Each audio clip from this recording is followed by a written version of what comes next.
পোয়েট্রির চর্চা বর্তমান সমাজ ব্যবস্থা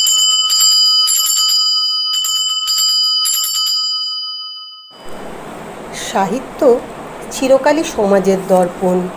আর খুব সহজ ভাষায় বলতে গেলে স্ট্রিট পোয়েট্রি এবং স্ট্রিট লিটারেচার হলো প্রান্তিক মানুষের জীবনগাথা।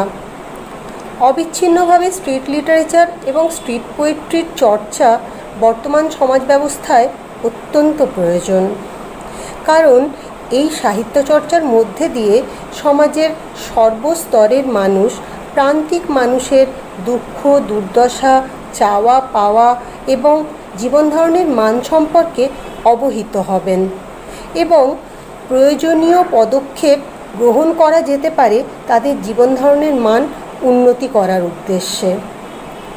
সমগ্র সমাজের উন্নতি সাধনের জন্য যা ভীষণ ভীষণ দরকারি।